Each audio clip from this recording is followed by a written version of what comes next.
जफर साहब, मुझे मिला कि हम सब के कान तरस रहे हैं आपकी जुबानी कुछ अल्फाज सुनने के लिए। अस्सलाम वालेकुम।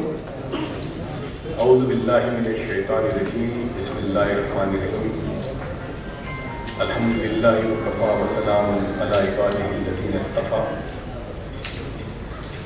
रब्बि इश्रह ली सदरी व यस्सिर ली अमरी वहलुल उक़दतम मिन लिसानी यफ़क़हू क़ौली। दोस्तों, मैं आप लोगों का बहुत शुक्रगुज़ार हूँ कि आप लोग यहाँ आए। बहुत कम वक्त में आप सब जमा हो गए, इसलिए कि ये आप लोगों के बगैर ये बिल्कुल नहीं हो सकता था। और मैं सबसे ज़्यादा शुक्रगुज़ार हूँ रविशंकर जी का कि जब हमारे जहन में ये बात आई कि हम पटना में करेंगे, तो मुझे कहा कि मुझे 2 दिन की नोटिस देना, 2 दिन पहले बता दोगे, आप जहाँ कहोगे मैं पहुँच जाऊँगा। तो हिम्मत बड़ी बहुत। तो असल लोग पूछते हैं कि भाई ये क्या है। रविशंकर जी, कुछ लोगों ने कहा कि पटना में आप पता है कुछ महीने में एक माहौल चल रहा है, तो शायद उसी की वजह से कर रहे हो। तो हमने कहा कि भाई हमने तो पहले बम्बई में किया, इससे पहले बम्बई में तो 5 साल से कोई इलेक्शन नहीं होने वाला। उसके पहले हमने रांची में किया, वहाँ भी 5 साल से कोई इलेक्शन नहीं है।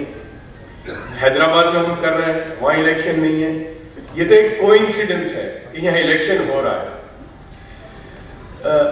पिछले हफ्ते जब मैं यहाँ आया माहौल देखने के लिए, तो लोगों ने मुझे बड़े कठघरे में रखा और मैं खुल के कहता हूँ कि पूछिए मुझे जो पूछना है। तो कुछ लोगों ने ये कहा कि आप पॉलिटिकल एम्पावरमेंट की क्यों बात नहीं करते? तो मैंने कहा इसीलिए तो मैं तालीम की ताकत की बात करता हूँ, इसलिए कि तालीम की बुनियाद पर आप फिर तय करोगे कि कौन सी पार्टी मुल्क के लिए अच्छी है या नहीं अच्छी। इसलिए कि अगर कौम तालीम याफ्ता नहीं है तो फिर वो किसी भी पार्टी की रबर स्टैंप बन के रहेगी, है? तो इसलिए हम चाहते हैं कि भाई, अच्छा शुरू में तो हमको लगता था कि मुसलमान ही अनएडुकेटेड है, लेकिन जैसे हम चलते रहे, रविशंकर जी 15 महीनों से हम ये प्रोग्राम चला रहे हैं, तो बाद में पता चला कि इस मुल्क का हर पिछड़े हुए का ये प्रॉब्लम है, ये तो सिर्फ मुसलमान का नहीं है। तो हमने इसको और ब्रॉड बेस किया। पहले हम इसको कहते थे, इस प्रोग्राम को, empowerment and main streaming of Muslims through education. तो मैं आपको बता दूं कि मैं आगे का काम करता हूं और पीछे सारी मेहनत मेरी कलीगें डिम्पल जी करती हैं। तो मैं किसी को ये बता रहा था कि भाई जब गाड़ी चलती है तो हॉर्न की आवाज आती है और लोग समझते हैं हॉर्न से पहचानते हैं गाड़ी को, लेकिन असल वो जो पेट्रोल जलता है जिसकी वजह से वो हॉर्न बच सकता है, तो वो मेरा पेट्रोल जो जलाने का काम डिम्पल जी करती है, तब ये मेरा हॉर्न बचता है यहाँ पर। तो वो सलीम खान हमारे इसके बड़े सपोर्टर हैं, जो मशहूर हिंदुस्तानी फिल्म के राइटर भी हैं, बड़ी फिल्में लिखी हैं, सलमान खान के वालिद। तो डिम्पल जी एक दिन उनको पूछ रहे कि ये कर रहे हैं बोले भाई इतना लंबा चौड़ा नाम क्यों देते हो इसको? तो क्या कहें हम? तो कहा तालीम की ताकत है। यानी तालीम जो है ये एक ऐसी चीज है कि ये जिस कौम में आ गई तो फिर वो कौम आगे बढ़ जाएगी और मुल्क आगे बढ़ेगा। और अगर मैं मुसलमानों की बात करूं, भाई हम 15% मुल्क में हैं, 16% जो भी हैं, अगर तालीम नहीं है हमारे पास तो कोई हैसियत नहीं है, कोई कीमत नहीं है। अच्छा, इस पर कोई तबसरा करने की जरूरत नहीं, हमारे सबके सामने है। तो इसलिए ये जो प्रोग्राम हम शुरू किया इवॉल्व होता गया धीमे धीमे। लोग पूछते हैं कि भाई आप बैंकर को क्यों बुलाते हैं इसमें, बैंक के सरबराह को क्यों बुलाते हैं? तो हमने कहा कि भाई देखिए, मुसलमानों के अंदर, या मैं समझता हूँ रविशंकर जी, 3 किस्म का हम अनएजुकेटेड है, 3 किस्म से। और ये एक्स्ट्रा पोलेट करो तो मुल्क का हर बिछड़ा हुआ है उसमें। एक तो बेसिक एजुकेशन नहीं है हमारे पास फंडामेंटली, तो इसलिए हम एजुकेशनिस्ट को बुलाते हैं, जैसे राजपूत साहब हैं हमारे, पठान साहब, कि ये बताएंगे कि एजुकेशन की क्या जरूरत है। एक मुसलमान या गैर मुस्लिम दुकानदार जो कारोबार करता है, अक्सर मैंने देखा, इसलिए कि मेरा फाइनेंस की दुनिया से ताल्लुक है, किसी जमाने में भी था, हमने देखा कि लोग दुकानें चला रहे हैं, होटलें हैं, उनके पास पैन कार्ड नहीं है, बैंक अकाउंट भी नहीं है। तो जो बैंकिंग इंडस्ट्री है हमारे मुल्क में इतनी जबरदस्त है, इतनी रोबोस्ट है, और हम देखते हैं कि उसमें फाइनेंशियल इंक्लूजन का पहले भी सरकारें करती थी, लेकिन खास तौर से मोदी साहब ने एक बड़ा काम किया है। यानी आपको मैं मुबारकबादी दूंगा। मैं कभी सोच नहीं सकता था, मैं इसलिए कि मेरा इस दुनिया से मेरा ताल्लुक है फाइनेंस से। मैंने 2007 में बड़ी कोशिश की कि गरीबों के मैं अकाउंट खोलूं, इसे कि मेरा ताल्लुक था स्टॉक मार्केट से, तो मैं मुसलमानों को कहता था कि भाई ये भी एक फील्ड है, इसमें आओ। तो पता चलता था कि डीमैट अकाउंट नहीं है, तो डीमैट अकाउंट क्यों नहीं है, तो बैंक अकाउंट नहीं है, बैंक अकाउंट क्यों नहीं है, पैन कार्ड नहीं है। तो हमने बड़ी कोशिश की, 2 साल की मेहनत के बाद हम 5700 पैन कार्ड खोल सके। तब मैंने तय कर लिया कि इस मुल्क के अंदर गरीब आदमी का अकाउंट खुल ही नहीं सकता। ये मैं इसमें कह कर मैं वापस आया जब मोदी साहब ने पिछले साल 15 अगस्त को जब ऐलान किया कि भाई मुल्क के गरीब आदमी का अकाउंट खुलना चाहिए, तो मुझे भी हंसी आ रही। पॉसिबल ही नहीं है, यह वो चिकन एंड एग स्टोरी है। लेकिन आज मैं समझता हूं कि ये आज़ादी के बाद अगर इस मुल्क में सबसे बड़ा जो काम हुआ होगा, ये बैंक अकाउंट के खुलने का होगा। यानी 17 करोड़ 18 करोड़ लोगों के, मैं समझता हूं ये एम्पावरमेंट है। अस्सलाम वालेकुम। आज के इस तालीम की ताकत, इस सेमिनार के तो यानी बिहार की मुख्य अतिथि,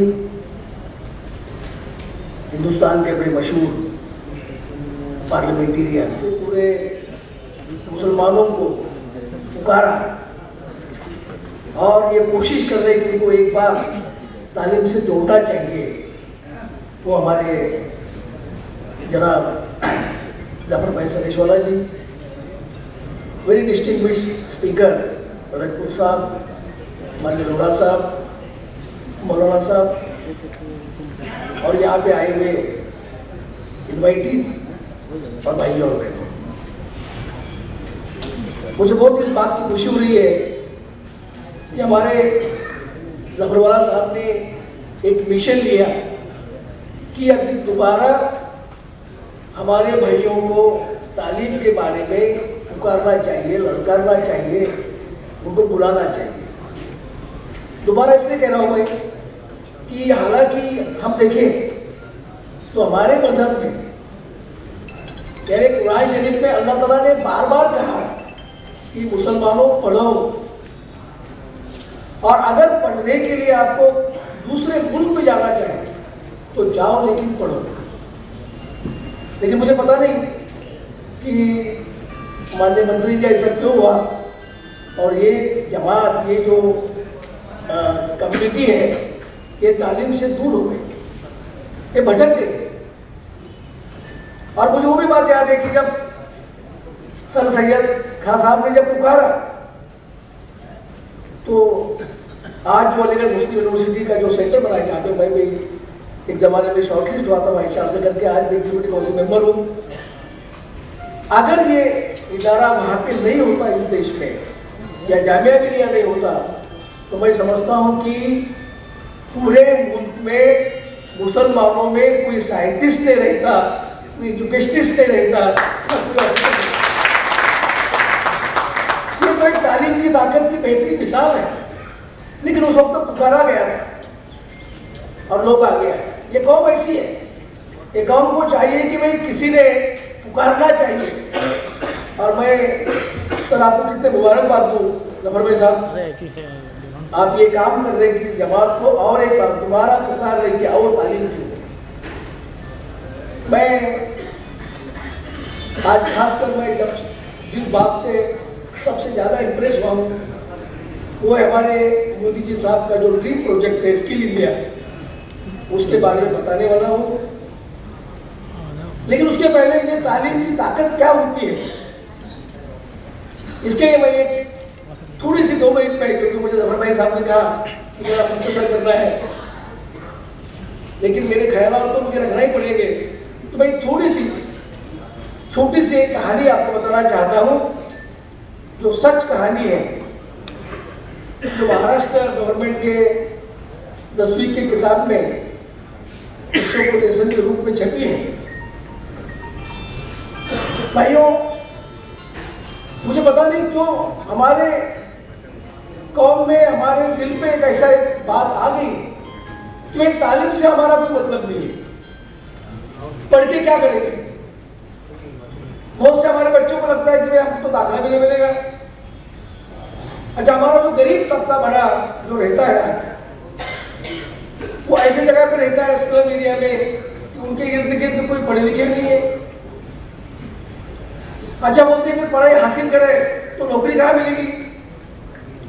अच्छा, बोले नौकरी मिली तो बोले हम कैसा आगे जाएंगे, प्रमोशन मिलेगा। न जाने क्यों इसी तरीके की हमारी निगेटिव साइकोलॉजी हमारे मुसलमानों के दिल में आज बसी है। इसलिए मैं ये कहानी आपको सुनाने वाला हूँ, जो सच कहानी है महाराष्ट्र के अहमदनगर जिले के एक छोटे से तहसील की। ऐसे एक रिमोट विलेज में जहाँ 1500 लोगों की आबादी है और 8-10 मुसलमान के घर है, वहां पे एक बच्चा सोचता है कि मुझे पढ़ना चाहिए, मुझे सीखना चाहिए, लेकिन घर की हालत बहुत गरीबी की। यानी पिताजी तो मैसन डोंडी काम करने वाले उस जमाने के 50 साल 55 साल की पहली कहानी है।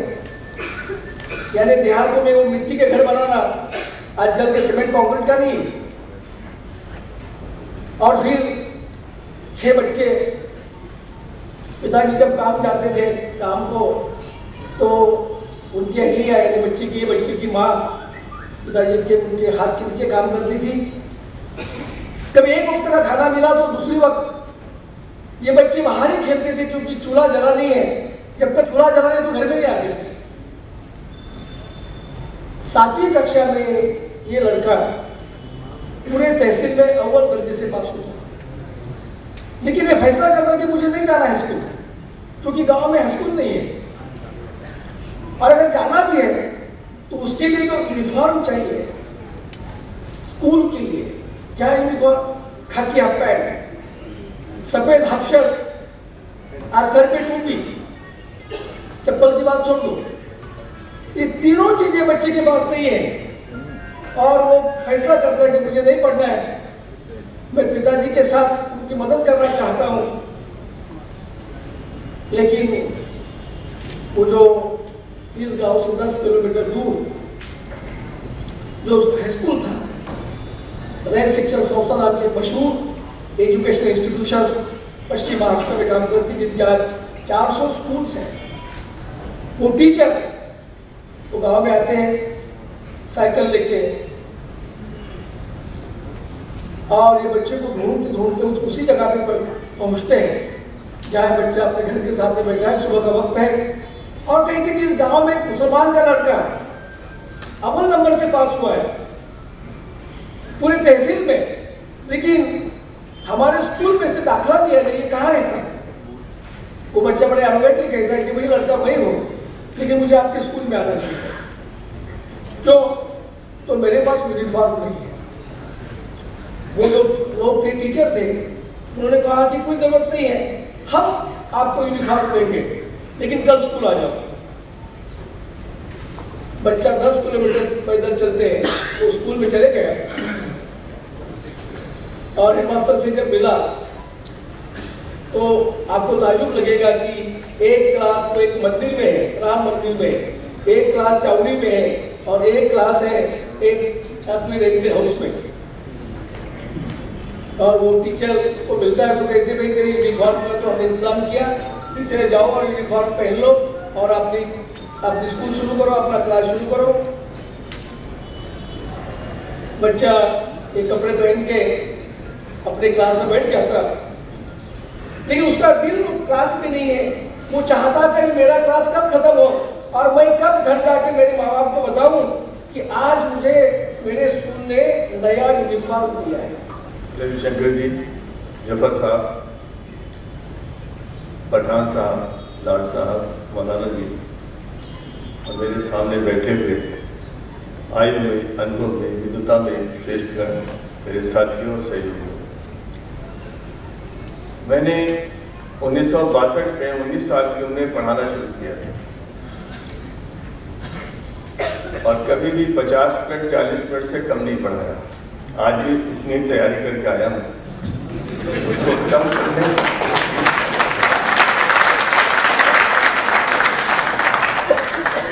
उसे कम करने में थोड़ी दिक्कत होगी। बात तालीम की हो रही है। अभी 15 जून को मेरी एक किताब प्रधानमंत्री जी ने रिलीज की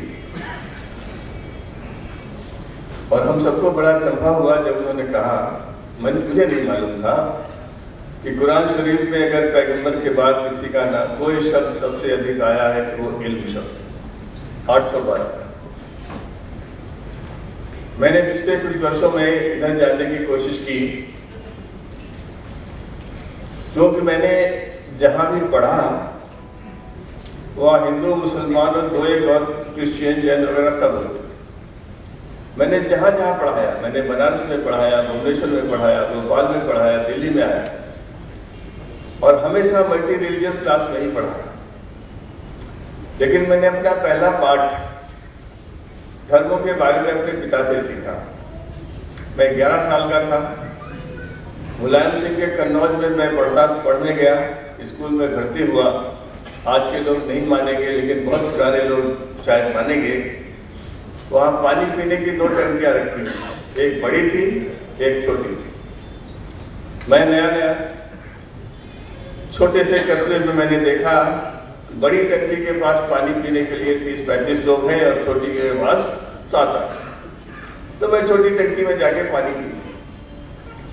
उसके बाद वो 30-35 ने मुझे घेर लिया और कहा, मुसलमान टंकी में पानी पी। मैं परेशान, घबराया, घर गया। उसका असर इतना था कि मेरे पिताजी ने पूछा, क्या स्कूल में कुछ परेशानी हुई? मैंने कहा कुछ नहीं, बहुत डर। फिर उन्होंने पूछा थोड़ी देर में, तो मैंने जब मेरी माँ ना सुन रही हो तो मैंने धीरे से उन्हें बताया कि आज ऐसा ऐसा हो गया, मैंने पानी पी। और उस दिन उन्होंने मुझे कहा तुमने कोई गलती नहीं की। फिर उन्होंने हजरत मोहम्मद साहब के जीवन से कुछ कहानियां सुनाई, जिसमें एक मुझे जिंदगी भर याद रही कि जब वो जाते थे तो एक लेडी उनके ऊपर कूड़ा फेंकती थी। जब नहीं फेंका तो उन्होंने उसकी देखभाल की। उन्होंने कहा जो इतना अच्छा कर सकता है, उन्होंने एक रास्ता बताया, एक रास्ता इन्होंने बताया, एक रास्ता उन्होंने बताया। और वो 11 साल की उम्र में जो अंतर मैंने सीखा वो एक और घटना से हुआ। जैसे अभी पठान साहब बता रहे थे तो उससे मेरे को याद आया कि मैं भी ये बात आपको बता सकता हूँ कि मेरे एक टीचर थे, आपने कहा कोई मुसलमान नहीं था, मेरे एक टीचर थे मोहम्मद अयूब खान साहब, मैथमेटिक्स पढ़ाते थे और बड़े प्यार से मुझे पढ़ाते। जब बोर्ड की परीक्षा हुई तो मेरा फर्स्ट क्लास नहीं आता था और छोटे से कस्बे में तो कतई नहीं आता। उन्हें बड़ी उम्मीद थी कि इस बार एक फर्स्ट क्लास बोर्ड के उत्तान में आएगा और मुझे वो कहा करते थे, जब मेरी बोर्ड की पहली की प्रिपरेटरी परीक्षा में 40 में से मेरे 37 नंबर आए और जो गलती थी वो बड़ी खराब। उन्होंने उस पर लिखा होपलेस और उस दिन मैं रोया। कोई आदमी मुझे इतना प्यार कर सकता है? और वहां से जो कहानी शुरू हुई, मैं जहां जहां पढ़ा मैंने रिसर्च की। पश्चिमी उत्तर प्रदेश में मुस्लिम बच्चे क्यों स्कूल छोड़ देते, सन 80 में किया। भोपाल में मैंने स्टडी की, लड़कियां क्यों स्कूल नहीं जाती। और इधर जब मैं NCERT का डायरेक्टर हुआ, उसके पहले मैं मिनिस्ट्री में 5 साल ज्वाइंट सेक्रेटरी था। मैंने जामिया के प्रोफेसर अबू बकर से कहा, आजकल जो बातें बहुत हो रही हैं ये 1990 में किया। मैंने कहा हमारे यहाँ बहुत पैसा है, कोई लेने वाला नहीं है मिनिस्ट्री से, आप ऐसा करिए कि यहाँ के कुछ मस्जिदों में जो बच्चे दीनी तालीम लेते हैं और केवल दीनी तालीम लेते हैं, उन्हें साइंस गणित पढ़ाने की बात पूछिए, क्या लोग तैयार हैं? हमें बड़ा चंबा हुआ जब 20 मस्जिदों में अबू बकर साहब गए और सब मान गए, किसी ने मना नहीं। कहा यह जाता है कि नहीं वो नहीं करने देंगे। 4 सालों प्रोजेक्ट चला। एक बार एक लड़का कहीं चला गया, उसने किसी लड़की को जाना था कि लड़की को जाने देंगे या नहीं, तो पूछा गया तो फिर 3 लड़कियां भी पढ़ाने लगी, किसी ने कहीं इतराज नहीं किया। मैं जो बात कर रहा हूं ये है कि 1947 के बाद आज तक एक बहुत बड़ी चीज हम लोगों ने पाई है। आज ऐसा कोई घर नहीं है, ऐसा कोई कौम नहीं है, कोई ऐसा फिरका नहीं है जो अपने लड़के और लड़की दोनों को पढ़ाना ना चाहता। कमी कहां पर है? हमने कभी आंदोलन नहीं किया कि हमारा स्कूल ठीक से चलना चाहिए। सरकारें आई, आती गई, चलती गई, सबने कह दिया स्कूल में ये हो गया, वो हो गया, वो। मैं मदरसों में गया, उन्होंने कहा सरकारी आंकड़े, हमने मदरसाओं को कंप्यूटराइज कर दिया। कैसे किया? 2 अध्यापक भेजे, सब 6 दिन उन्होंने पढ़ाया, 2 कंप्यूटर दिए और बात खत्म। और उन्होंने कहा इनको 8 महीने से कोई तनख्वाह नहीं मिली। ऐसे में कोई कैसे काम कर सकता? कागज पर कंप्यूटराइजेशन है, वहां कुछ भी नहीं। सवाल ये आता है कि जो पहली बात संविधान में कही गई थी, free and compulsory education till they attain the age of 14 years, उसके लिए हम लोगों ने ध्यान नहीं दिया, हमने वो मांग नहीं की, हमने आंदोलन नहीं किया। नतीजा ये हुआ कुछ लोगों को अच्छी शिक्षा मिली, कुछ को नहीं मिली। आज भी हमारे देश में केवल 30% बच्चों को एक्सेप्टेबल लेवल ऑफ एजुकेशन मिलती है, 70% को न मिलने के बराबर है। इसलिए हम पिछड़ जाते हैं। और जो जफर साहब कह रहे हैं, ये बात केवल मुसलमानों के लिए लागू नहीं होती, सबके लिए लागू। और इसको देखना पड़ेगा। पहली चीज जो की जा सकती है वो ये है, ऐसा स्कूल जो समय से खुलता हो, जहाँ छत न टपकती हो, पीने का पानी हो, टॉयलेट चलते हों और मास्टर साहब समय से आते हों, पूरा स्कूल चलाते हों। इससे बड़ी कोई चीज नहीं है जो हिंदुस्तान के गरीब आदमी को इस समय चाहिए और वो मिलनी चाहिए। पढ़ने पढ़ाने के लिए ऐसा नहीं कि लोग जानते नहीं। 1922 में गांधी जी ने एक चिट्ठी लिखी, उन्होंने कहा 1922 आज अगर हमें स्वराज्य मिल जाए तो भी लोग खुश नहीं होंगे। क्यों नहीं होंगे? उन्होंने कहा डिफेक्ट्स ऑफ इलेक्शंस, कैसे जानते थे वो? इंग्लैंड का सारा जानते थे कि चुनाव होते तो क्या होगा। बर्डन ऑफ गवर्नेंस, इनजस्टिस और अमीरों के अत्याचार, 4 शब्द लिखे हैं पत्र में। मुझसे बार-बार कहता हूं, इसकी वजह से खुशी नहीं आई। और उनका रास्ता केवल एक ही, वो है तालीम का रास्ता। जब तालीम पहुंच जाएगी तो हर आदमी की आंखें खुल जाएंगी। That is ray of hope, शब्द जो अंग्रेजी में है रे ऑफ होप। हमने उस रे ऑफ होप को धुंधला कर दिया। गांधी जी की बात हमने नहीं मानी, हमने बेसिक एजुकेशन को हाथ दस्तकारी से नहीं जोड़ा, चीन ने जोड़ा। सलाम वालेकुम। सबसे पहले आप सभी यहाँ पधारे हैं। सेंट्रल बैंक ऑफ इंडिया आप सभी का शुक्रगुजार है। सेंट्रल बैंक बिहार में 2 बड़ी चीज लेकर के हैं। पहला, हम यहाँ 500 से अधिक शाखाएं आप सभी की सेवा में कार्यरत है।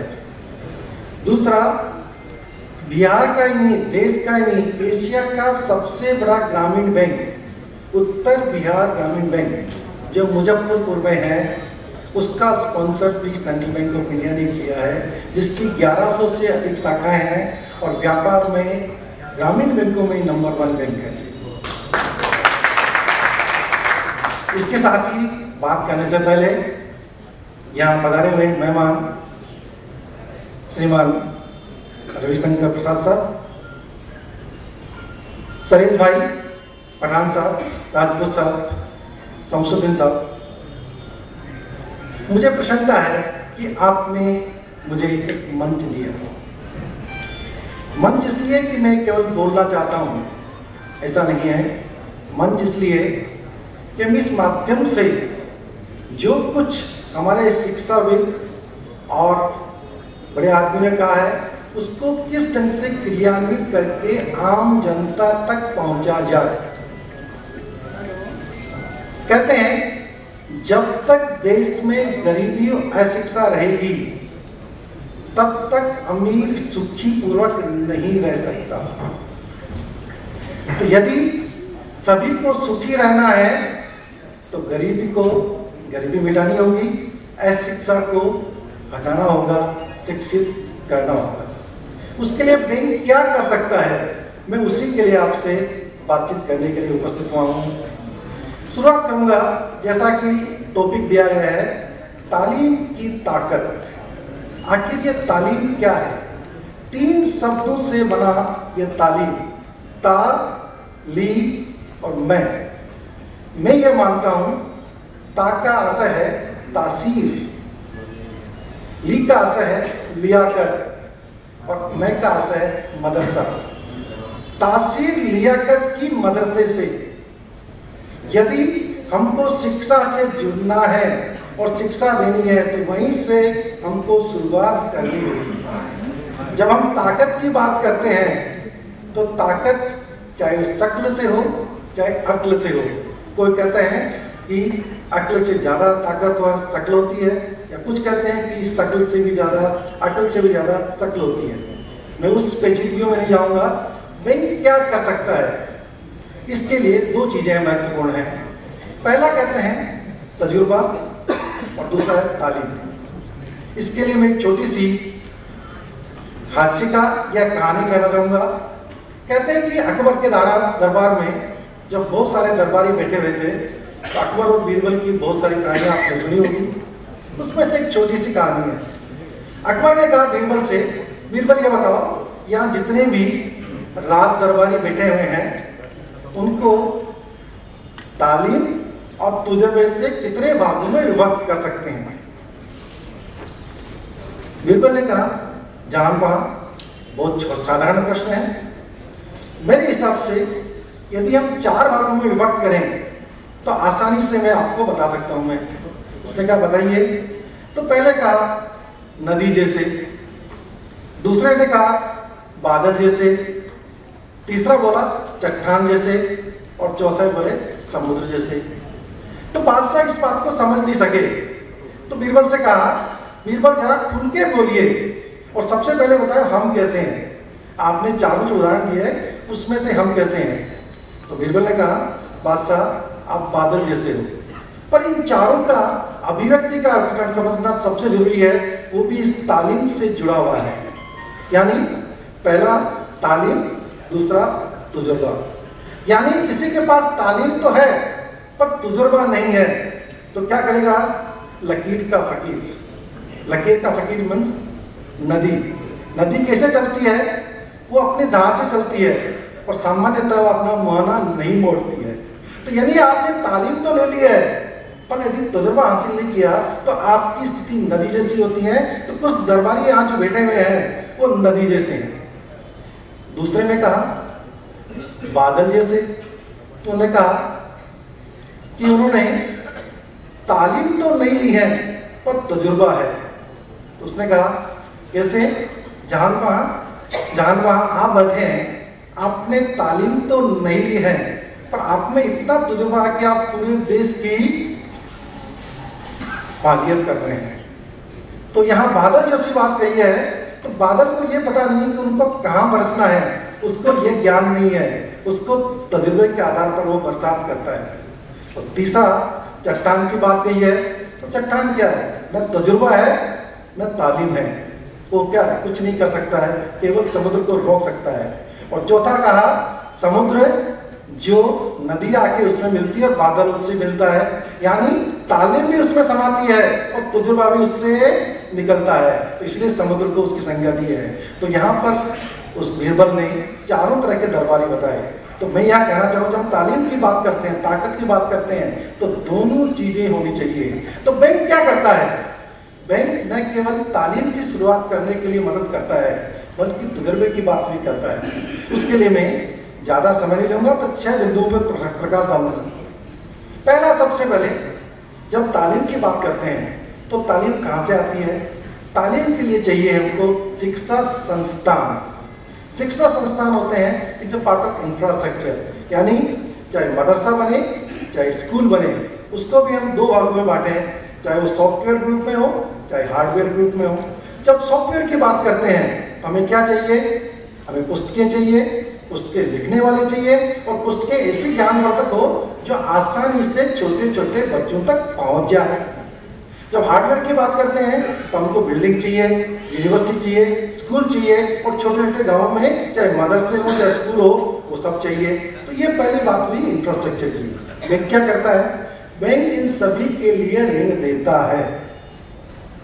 यानी कोई व्यक्ति यदि किताब भी लगता है, हमारे यहाँ शिक्षक बैठे हुए हैं, यदि उनके पास आजीविका का साधन नहीं है तो पुस्तक लिखने से लेकर पुस्तक प्रकाशन तक के लिए भी ऋण देता है।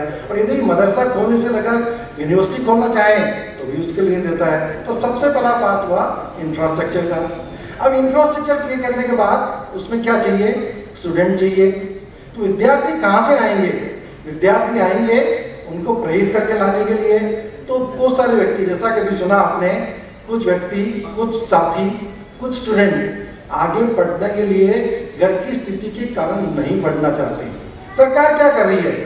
सरकार कहती है हम उनको स्कॉलरशिप देंगे। अब स्कॉलरशिप कब मिलेगी, कब निकाल पाएंगे, कैसे निकाल पाएंगे, उनके पास खाते हैं या नहीं है? तो शुरुआत की बैंकों ने जन धन योजना खाता खोलने की, यानी स्टूडेंट बैंकों में आकर जीरो बैलेंस से खाता खोल सकता है और उसमें तुरंत जो सरकार किसी भी प्रकार की स्कॉलरशिप देती है तुरंत आके उसके अंदर जमा हो जाएगी।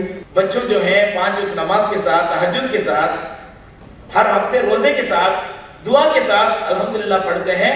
उनमें से एक लड़का आईएएस बना, 5 स्टूडेंट अल्हम्दुलिल्लाह एसएससी स्टाफ सिलेक्शन कमीशन में अल्हम्दुलिल्लाह आया कर भवन में इनकम टैक्स डिपार्टमेंट में कई मर्तबों को काम ले लिए और 25 स्टूडेंट अल्हम्दुलिल्लाह, उनमें से 22 स्टूडेंट ग्रुप 2 अब ग्रुप 1 में अल्हम्दुलिल्लाह टीएनपीसी तमिलनाडु पब्लिक सर्विस कमीशन में अल्हम्दुलिल्लाह कामयाबी हो गए, प्लेसमेंट हो गए। ये छोटी मोटी कोशिश है। मैं ये बोलना चाहता हूँ, ये देखो ये हमारा स्किल है, ये हमारा, ऐसा नहीं बोलना चाहता हूँ।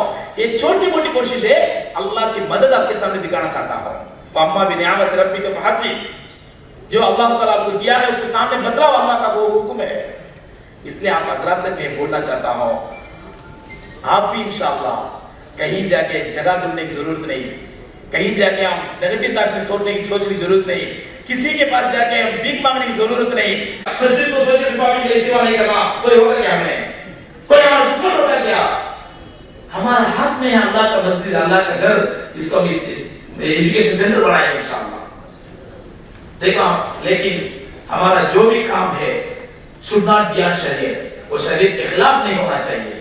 अल्हम्दुलिल्लाह हमारा मस्जिद में, मक्का मस्जिद में सेकंड थर्ड फ्लोर में स्टूडेंट्स का हॉस्टल भी है। सेकंड फ्लोर और फर्स्ट फ्लोर मस्जिद के लिए, इबादत के लिए, मस्जिद के लिए है और ग्राउंड फ्लोर शरीयत कोर्ट भी चलाते हैं, जो फैमिली कोर्ट भी चलता है। अल्हम्दुलिल्लाह गर्ल्स के लिए अलग बिल्डिंग है, बिल्कुल हिजाब के साथ। कोशिश की तालीम की ताकत के जरिए कि देखा कि हिंदुस्तान के अंदर एक तो पहले हमने ये शुरुआत की थी मदरसों में, और मैं हमेशा ये मानता था और ये मेरी बिलीफ थी कि भाई यही मदरसे जो थे, यहीं से डॉक्टर और इंजीनियर और हदीस के जानने वाले और कुरान के जानने वाले निकलते थे। और मैं उसमें ये पढ़ा कि ये कब से हुआ कि यहाँ से मौलवी निकलते हैं और यूनिवर्सिटी से डॉक्टर। ये डिस्टिंक्शन कब हो गया मुझे समझ में नहीं आ रहा है, जो अब तक समझ में नहीं आ रहा है आज तक। तो मेरा हमेशा मदरसे वालों से ये था कि भाई आप, जैसे हमारे प्राइम मिनिस्टर साहब ने जो बात कही थी कि मैं मुसलमानों के एक हाथ में कुरान और एक हाथ में कंप्यूटर देखना चाहता हूँ, और ये मोदी साहब ने ऐसी बात की थी जो उससे पहले किसी ने नहीं की थी। 150 साल पहले सर सैयद ने कही थी। सर सैयद ने 150 साल पहले कहा था कि मुसलमानों के एक हाथ में कुरान और एक हाथ में साइंस देखना चाहता हूँ। उसके बाद मोदी साहब ने ये कही। हमने भी महाराष्ट्र चीफ मिनिस्टर साहब को जब बुलाया था तो उन्होंने कहा कि भाई जफर साहब ये बात करें तो कोई प्रॉब्लम नहीं है, लेकिन अगर देवेंद्र फडणवीस अगर कह दे ये बात तो बड़ा हंगामा हो जाएगा। तो मैं तो खुल के कहता हूँ कि भाई आप जो पढ़ाते हो पढ़ाओ, इन अपने मदरसों में कुरान हदीस सारा पढ़ाओ।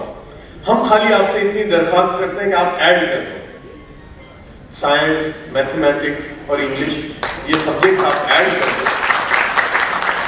मदरसों में बड़ा एक वो भी रहता है मान साहब कि वो मदरसे वाले अंदर आने नहीं देते, तो हम लोगों को भी कभी कुर्ता पजामा और टोपी भी पहन लेनी पड़ती है ताकि एंट्री हो जाए, वरना एक वो है कि वो समझते हैं कि पता नहीं आकर क्या कर देंगे। इसलिए कि जब भी मॉडर्नाइजेशन मदरसे की बात हुई तो फौरन ये दिमाग में आता है कि साहब ये हमारे उसमें दखल करना चाहते हैं। तो हमने कहा कि नहीं, हमें कोई दखल अंदाजी नहीं करनी, आप जो पढ़ाते हो पढ़ाओ। चलो हम ऐसा करते हैं कि हम आएंगे भी नहीं आपके यहाँ, आपके मदरसे में भी नहीं आएंगे। वो लगता है कि वो पता नहीं टीचर आएगी या आएगा, फिर कुछ जहन खराबी होगी। तो हमने एक टेक्नोलॉजी के जरिए, बाद में पता चला वो मदरसा ही नहीं, वो तो हमारी स्कूलों का भी प्रॉब्लम है। तो हमने एक हमारे साथ जो जुड़े हुए हैं वो वर्चुअल क्लासरूम चलाते हैं। वो हमने खुद जाके देखा मुंबई में कि मुंबई में लगभग 500 या 600 म्यूनसिपालिटी की स्कूल है, और हम सब जानते हैं कि हमारी म्यूनसिपल स्कूलों का क्या हाल है कि न क्लासरूम सही तरीके से है, न टॉयलेट है, टीचर का तो पूछना ही क्या है। अच्छा, गरीब स्कूल वाले बेचारे टीचर ही अफोर्ड नहीं कर सकते। इसे का हम देखते हैं कि अगर हम एक स्कूल चलाते हैं 2000 रुपए की, हम 200 रुपए जब फीस नहीं ले सकते तो टीचर कहाँ से लाएंगे। तो इस सब का इलाज ये था कि हम वर्चुअल क्लासरूम चलाएं एक सेंटर से, और स्कूल में बगैर टेक्नोलॉजी के टेक्नोलॉजी दें, यानी ना उनको इंटरनेट की जरूरत पड़े, ना उनको किसी सैटेलाइट का इस्तेमाल करके हम लोग वर्चुअल क्लासरूम चलाएं। हमने ये एक्सपेरिमेंट 1-2 जगह पे किया। डिम्पल जी, डॉक्टर एस.एन. पठान, सियासी गौड़ा, देश राजपूत साहब और शमसुद्दीन मोहम्मद जनाब, आपको मैंने पहली बार देखा और सुना, मैं आपसे बहुत प्रभावित हुआ। मैं आपको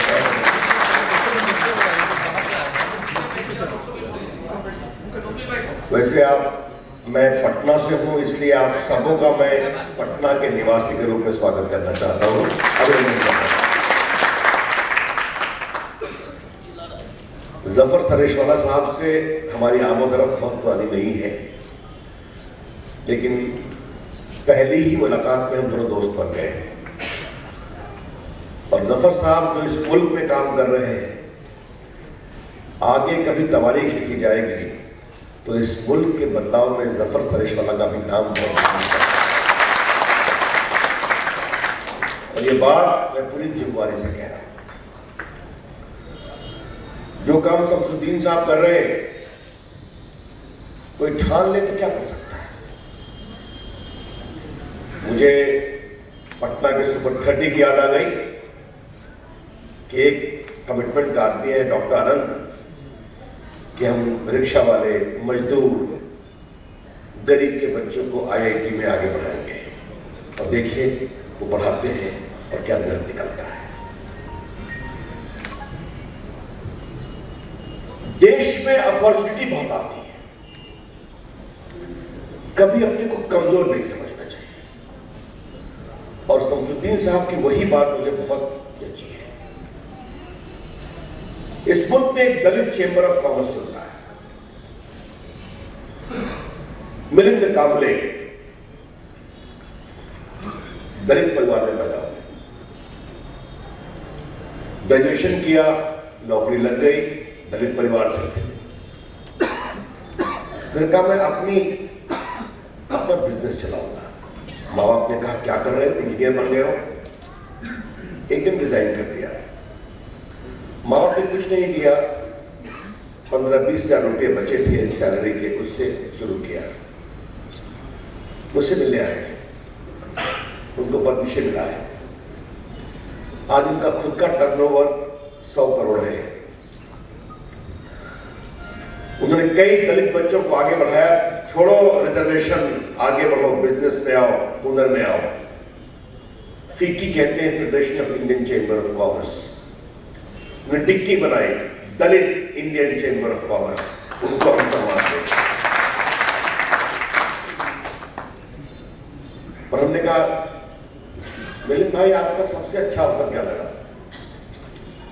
कहा एक दिन मैं अपनी नई मर्सिडीज बेंच कार के साथ अपने माँ बाप से मिलने गया और मुझे खबर थी तो मैंने चढ़ाया, और उसको ड्राइव करने वाला एक तिवारी भी था। उसने कहा आपको ये कहां से मालूम हो गया? हाँ, मैंने सब मालूम कर लिया था। दोस्तों, अगर अपने अंदर की ताकत को पहचाना जाए तो आदमी बहुत कुछ कर सकता है। मैं अटल बिहारी वाजपेयी की सरकार में मिनिस्टर था, नरेंद्र मोदी जी की सरकार में मिनिस्टर हूं। 2003 का वाकया है, मुझे पाकिस्तान से निमंत्रण मिला। भारत पाकिस्तान का क्रिकेट मैच था लाहौर के गद्दाफी स्टेडियम में। अब तो मैं पाकिस्तान 3-4 बार हो आया, वो मेरी पहली यात्रा थी। तो मैं अटल जी के पास गया कि सर क्या करूं? कहा जाओ देखो क्या हो रहा है। तो मैं गद्दाफी स्टेडियम में वीआईपी लाउंज में बैठा हुआ था। मेरे बगल में कसूरी साहब, वहां के विदेश मंत्री थे, वो बैठे हुए, मुशर्रफ साहब प्रेसिडेंट। तो उस दिन बड़ा अजीब नजारा हो गया। अब जहीर खान ने बॉलिंग शुरू की, धक्का आउट करना शुरू किया था। इरफान पठान ने भी बॉलिंग की, उसकी भी बॉलिंग बड़ी धारदार पड़ रही थी, और पूरा गद्दाफी स्टेडियम भरा हुआ था। तो कसूरी साहब ने मुझसे हल्के से पूछा, जनाब प्रसाद साहब, ये जहीर खान हिंदुस्तान में कहां का मुसलमान है? मैं चुप रहा। फिर जब इरफान खान की बॉलिंग भी वही असर कर रही थी, उन्होंने फिर कहा, जनाब प्रसाद साहब, ये इरफान पठान हिंदुस्तान में कहां का मुसलमान है? फिर मैं चुप रहा। जब हिंदुस्तानी बैटिंग का वक्त आया तो मोहम्मद मुश्ताक ने 66 रन बनाया और 5 छक्के जड़ दिए। तुमने तीसरी बार मुझसे पूछा कि जनाब प्रसाद साहब, ये मोहम्मद मुश्ताक हिंदुस्तान में कहां का मुसलमान है? मैं कसूरी साहब, आप 3 घंटे से मुझसे सवाल पूछ रहे हैं, ये तीनों हिंदुस्तानी है और हिंदुस्तान को जिताने के लिए यहां पर आए हुए हैं। फिर उन्होंने मेरी तरफ देखा, कहा बीजेपी वाले हो? और ये हम ही बोल सकते हैं। शायद दूसरी सियासत की जमात के लोग आते तो इतने खुलकर नहीं बोलते। जो हिंदुस्तानी है, जिसके अंदर हुनर है, जिसके अंदर तालीम है, अगर वो अच्छा काम करता है तो हम दिल से बोलते हैं हमारा हिंदुस्तानी चमक रहा है।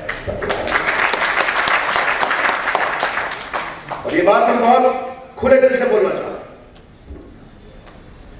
जफर साहब ने मुझे बुलाया, मेरे शहर में बुलाया, और काफी लोग हमारे सूबे के हैं या मेरे शहर के हैं। तो मैं कुछ खुलकर अपनी बात करना चाहता हूं। मुल्क का बंटवारा हुआ था, किस बिना पर हुआ था? इस देश का सबसे बड़ा आइन बना। आपको मालूम है, मैं पेशे से वकील रहा हूं, Patna high court, supreme court, देश का 2 बार कानून मंत्री रहा। मैंने इधर बाबा अंबेडकर को बहुत पढ़ा, मैंने मौलाना आजाद को बहुत पढ़ा, कुछ पढ़ने का शौक है मुझे, और सरदार पटेल को तो पढ़ते ही रहता हूं। मैं आप सबों से गुजारिश करूंगा, इन तीनों को और पढ़िए।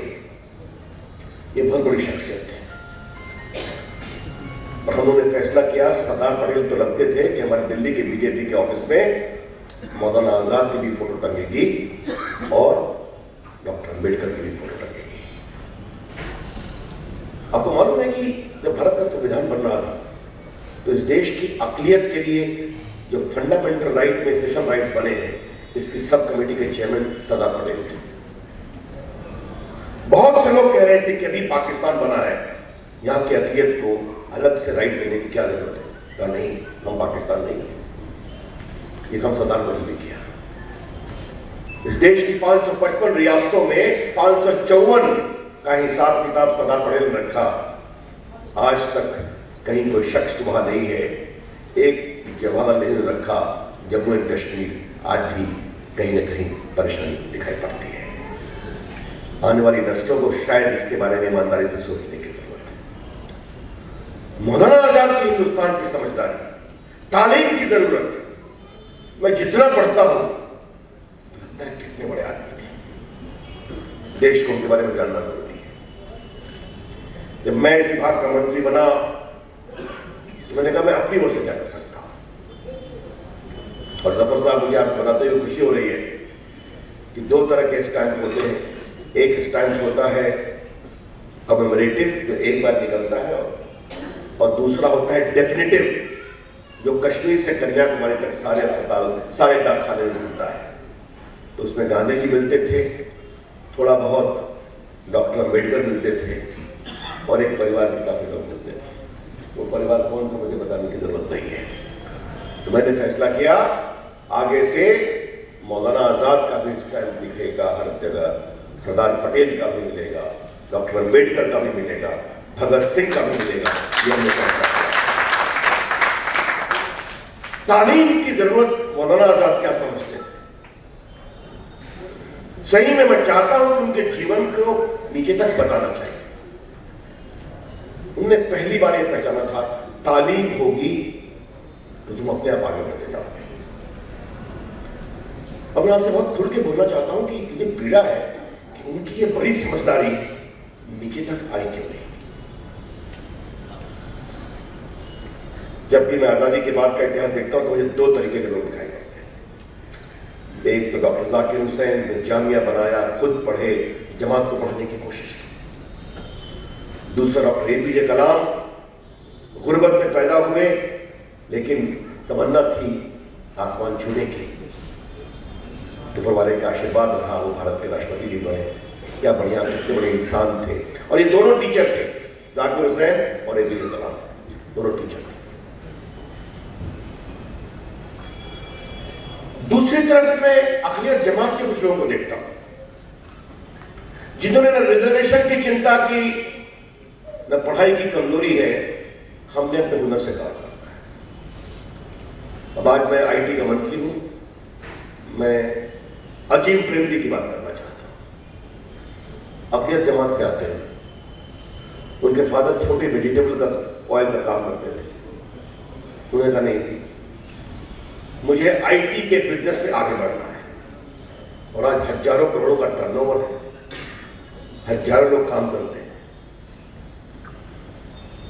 मेरी से अच्छी उनकी आमदरफ्त हुई है। एक दिन उन्होंने अपनी कहानी बताई, मैंने उनको बताई दिया कि आप तो देश के आइकॉन है, हमें आप पर बहुत गर्व है। उन्होंने कहा मैं कॉर्नेल में पढ़ रहा था, मेरे वालिद साहब की मौत हो गई तो मुझे अपनी पढ़ाई छोड़ के आना पड़ा बिजनेस को संभालने के लिए।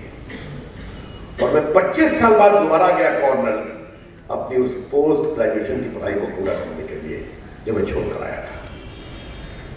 ये बातें जहन में बहुत अजीब प्रकार से प्रभाव छोड़ती है। जो सिप्ला कंपनी है, फार्मास्यूटिकल कंपनी, इसके मालिक कौन है? यूसुफ हामिद साहब है।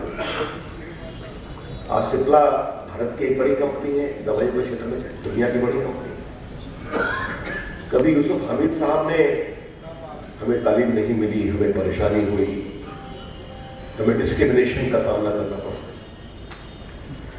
सबसे अच्छा तो मुझे वो ये जो हिमालयन ड्रग कंपनी है जो देश की सारी आयुर्वेदिक की अच्छी अच्छी दवा बनाती है, ये मनान साहब तो अपने जमात से आते हैं। उनको लगा कि नहीं, आयुर्वेद की दवा को जो ऋषियों की दवा है उसको नए तरीके से समाज के लिए पेश करना है। ऐसे सैकड़ों उदाहरण है।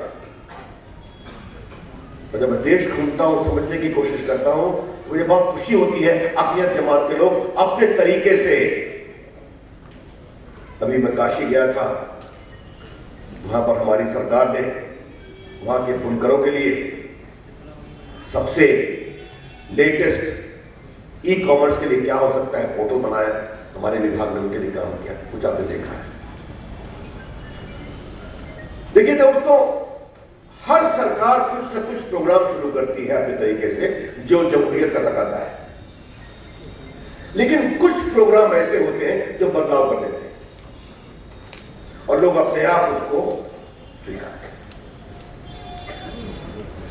कभी कंप्यूटर आया, आज हमारे प्रधानमंत्री कहते हैं हाथ में, एक हाथ में कुरान होनी चाहिए, एक हाथ में कंप्यूटर होना चाहिए। अब कंप्यूटर का कोई विरोध नहीं करता क्योंकि इससे ज्ञान बढ़ता है, नॉलेज बढ़ता है, सलाहियत समझदारी बढ़ती है। मोबाइल फोन आया, मुझे याद है बैनर्जी की सरकार में मोबाइल के ग्रुप ऑफ मिनिस्टर्स का मेंबर था। क्या कहां से फतूर चला आया, बड़ा बड़ा मोबाइल क्या होगा। अगर मुझे खुशियों के इस मुल्क में 98 करोड़ मोबाइल फोन है, 98 करोड़। 102 करोड़ टोटल फोन है लैंडलाइन में। और ये रफ्तार रही तो आने वाले कुछ वर्षों में 122 करोड़ के मुल्क में 110-15 करोड़ मोबाइल फोन हो जाएगा। और हमारे पीएम क्या कहते हैं, हर हिंदुस्तान के हाथ में मोबाइल फोन होना चाहिए, सरकार उसके हाथ में होना चाहिए। देश है डिजिटल इंडिया। ये देश कैसे बदल रहा, मैं आपको एक उदाहरण देना चाहता हूं। दो मैं मंत्री बना था। गफर साहब, आप इंडिया टीवी देखते होंगे, रजत शर्मा प्रोग्राम करते हैं आपकी अदालत में, तो उसमें मुझे बुलाया गया। तो जब रिकॉर्डिंग हुए, लोग सवाल पूछते हैं, प्रोग्राम में देखा होगा, तो हम लोग खाना खा रहे थे, कहा रविशंकर अब आप इस विभाग के मंत्री हैं तो आपको एक कहानी बताते हैं। रात में 11 बजे हम लौटते हैं अपने घर, तो मेरा नौकर एक दिन देखा कि मेरे घर से 3 मकान आगे एक स्कूटर के पिलियन पर बैठकर अपने स्मार्टफोन से खेल रहा था। दूसरे दिन भी वही खेल रहा था, तीसरे दिन भी वही खेल रहा था। तो तीसरे दिन मैंने अपनी पत्नी से पूछा कि यही क्यों बैठता है, अब करता क्या है?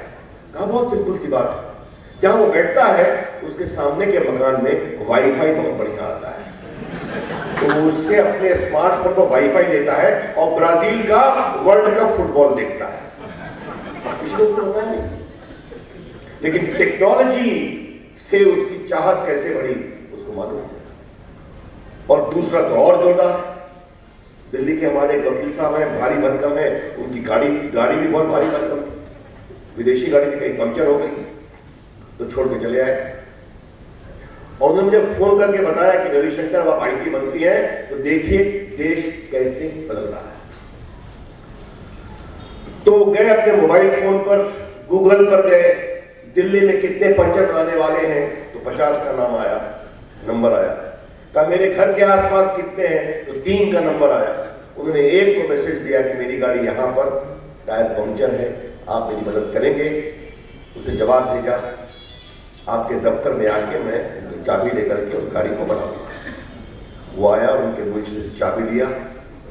आधे घंटे बाद उसने व्हाट्सएप किया कि आपके एक आगे के चक्के के ट्यूब में 3 कांटी घुसी हुई है, ये उसकी तस्वीर है जो मैं भेज रहा हूँ, और आधे घंटे में इसको ठीक करके मैं पहुंचाऊंगा, ये मेरा बिल है, आप तैयार रखिएगा। पंचर बनाने वाले कौन होते हैं मुझे बताने की जरूरत नहीं है, लेकिन उसको ये मालूम था कि अगर मुझे अपने बिजनेस को आगे बढ़ाना है तो मुझे टेक्नोलॉजी का सहारा लेना पड़ेगा, और वो ले रहे हैं।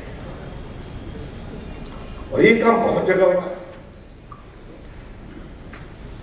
जब मैं मंत्री बना तो काशी के हमारे पुराने मुवक्किल, उनको बताया जाता है, वो अकलियत समाज से थे, बुनकर थे, सुप्रीम कोर्ट में उनके लिए पेश हुआ था। तो मेरी पत्नी के लिए एक साड़ी भी बना हुआ ले आए। तो बाकी गपशप हुई, तो उसमें से एक बड़े बूढ़े आदमी का जनाब प्रसाद साहब, जो इराक में हो रहा है उससे मेरा मन बहुत खराब हो रहा है, इस पर छात्रा को करना चाहिए, ये कत्लेआम, ये दहशतगर्दी बंद होनी चाहिए। फिर उन्होंने अपना स्मार्टफोन निकाला, उसमें फट करके वो गए और आईसिस इराक का उन्होंने एक वीडियो डाउनलोड करके यूट्यूब पर दिखाना शुरू किया। उन्होंने थोड़ा देखा, गंदा वीडियो था, लेकिन मैंने कहा मौलाना ये बताइए, आप तो बोलते बहुत कम है, स्मार्टफोन को आप इतने बढ़िया से कैसे यूज कर रहे हैं? उसने कहा जब बिजनेस को फैलाना होता है तो स्मार्टफोन पे जाना पड़ता है, क्योंकि हमारे कई कस्टमर हमसे स्मार्टफोन से ही बात करते हैं। भाई देखिए, मैं आप लोगों का शुक्रगुजार हूँ कि आप लोग यहाँ आए, हमारी आवाज़ पर लब्बैक का, और जिस संजीदगी के साथ आप लोगों ने बात सुनी। मैं एक बात ये कहना चाहता हूँ कि ये आखिर नहीं है, ये तालीम की ताकत जो है ये शुरुआत है। और हमारा मकसद ये है कि भाई हमारे घरों में, हमारे दस्तरखानों पर, हमारी नशिस्त और बर्खास्त में हम तालीम का जिक्र करना शुरू करें। तो ये हमने शुरुआत की, अल्लाह करे कि यही और मैं मौलाना की बात मेरी बिल्कुल दिल की बात थी कि हम क्यों रिजर्वेशन के पीछे पड़े हैं। अल्लाह ने हमको जो दिया है हम उसी से अपनी ताकत को बढ़ाएं और इंशाल्लाह हम आगे बढ़ेंगे। और मैं आप लोगों का भी शुक्रगुजार हूँ। माशाल्लाह मौलाना मद्रास से आए, हमारे लोढ़ा साहब मुंबई से अपना टीम के वक्त, और आज इसलिए क्या जन्माष्टमी का दिन है, इन्हें एक फेस्टिवल के दिन में आप लोगों ने वक्त निकाला, ये बहुत बड़ी बात है। राजपूत साहब आप भी माशाल्लाह, रविशंकर साहब इलेक्शन के ज़माने में इन्हें सब छोड़ छाड़ के हमारे लिए आए, मैं बहुत ही आपका मशहूर हूँ। पठान साहब के भी कई आज इंगेजमेंट में, लेकिन फिर भी आए और मेरे साथ जो काम करते हैं, खासतौर से भाई पटना में आप लोगों की इकबाल साहब और हमारे जो उनके दोस्त, इन लोगों ने जो मौका दिया पिछले हफ्ते में आए यहाँ पर। जसीम साहब माशाल्लाह, इन्होंने अलीगढ़ की जो पूरी बिरादरी है यहाँ स्पोर्ट्स बॉयज वगैरह है उसको आपने बेदार किया। हमारे मौलाना आज़ाद यूनिवर्सिटी के जो लोग हैं, खासतौर से हैदर साहब, मुफ्ती साहब, एक ही आवाज़ में हमने मुंबई बुलाए थे। हम बिहार में किसी को नहीं जानते थे, मुफ्ती साहब को जानते थे, हमने मुंबई इनको बुलाया और इन्होंने फिर इकबाल साहब एक ही फ़ोन पर आ गए मुंबई। और हमारे डॉक्टर असलम रांची से, चूँकि वो पुराना भाई बिहार है और यहाँ पढ़े हुए पटना मेडिकल कॉलेज में, तो ये आप लोगों की मेहनत। हमारे मौलाना माशाल्लाह मानी साहब कहाँ से, भागलपुर से आए, तो ये आप लोगों की कोशिश है। ये कोशिश यहाँ खत्म नहीं होनी चाहिए, ये आगे बढ़ती रहे। ये ऐसी तमन्ना के साथ मैं अपनी बात को खत्म करता हूँ। भाई आप लोग, हमने कुछ छोटा मोटा इंतजाम किया है, खाने पीने का छोटा सा नाश्ता, तो आप जरूर